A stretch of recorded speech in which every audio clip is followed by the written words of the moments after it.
Kinumpirma ni School Division Superintendent Ginoong Eduardo Escorpizo na wala na sa serbisyo ang head teacher na nasasangkot sa aligasyon ng investment scam na si Miss Jovi Alicaycay Arzaga.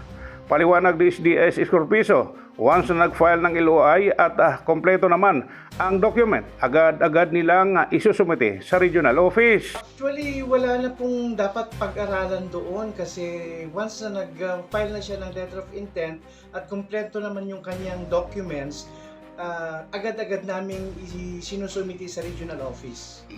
So confirm na wala na siya sa service as of now pala. Yes, sir. Sa usapin kung may pwede bang ipaharang sa DepEd ang mga benepisyo, sinabi nito na ang GSIS na ang magde-decide kung ibibigay nila o hindi. Base umano sa guidelines ng DepEd, wala pwedeng iharang dahil wala pa namang complaint na isinampa laban kay Arzaga. Po, sir, yung kanyang mga benepisyo na pwedeng matanggap, ano yun, pwede bang ipaharang ng DepEd para wag maibigay? Naibigay na, kasi ang number one naman yata na pagkukunan ng kanyan is sa GSIS. So, GSIS na ang magde-decide kung ibibigay o hindi.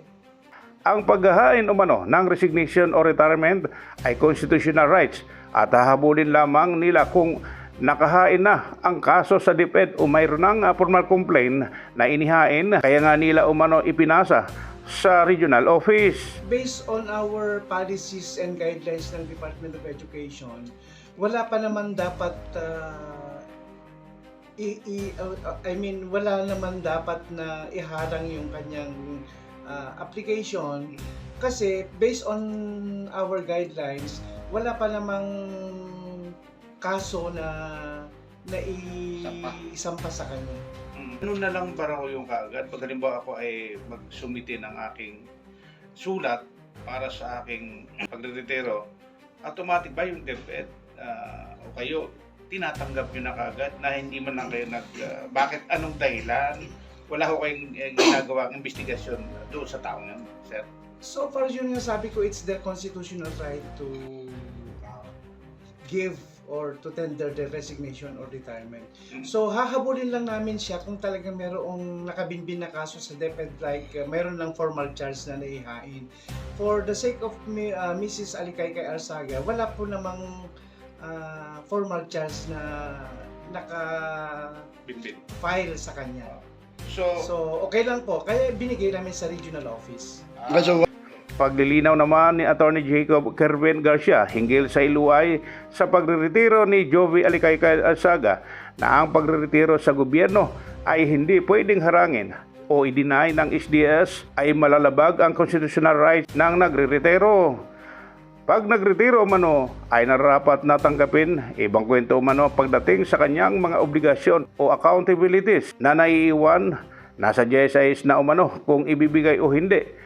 Para sa DepEd, ilagan umano, noong nagsumite ng retirement si Arzaga, tinanggap na ito ng SDS dahil bawal sa konstitusyon na hindi tanggapin dahil nalalabag ang constitutional rights ni Arzaga. Clarification lang po doon po sa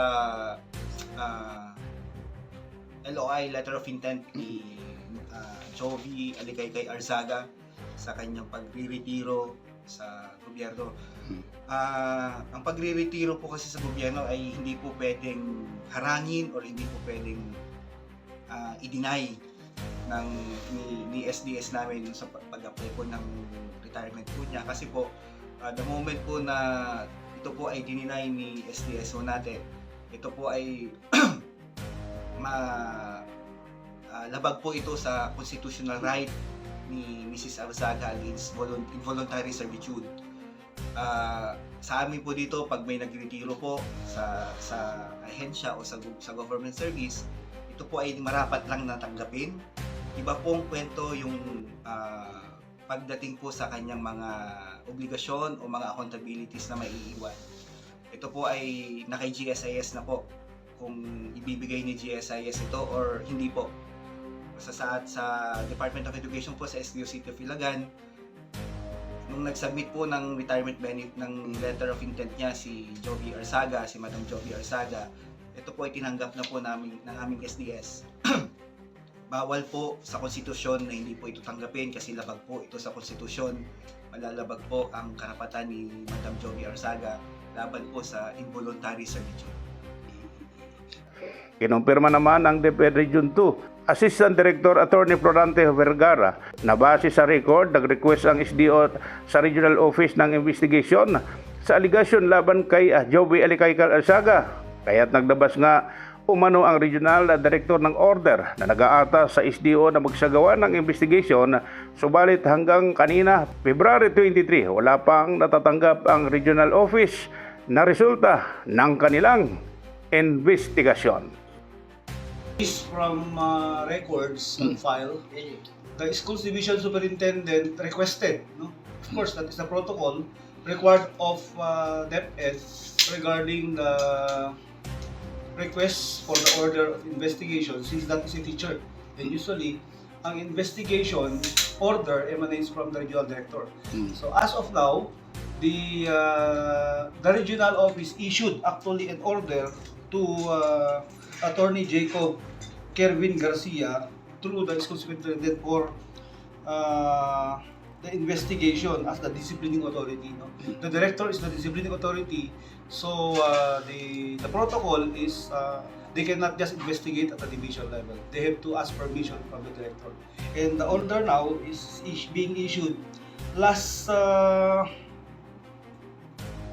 February 5, 2021. So we cannot, so the division office already received the order to investigate, and the statement here is they will commence within 5 days from the receipt.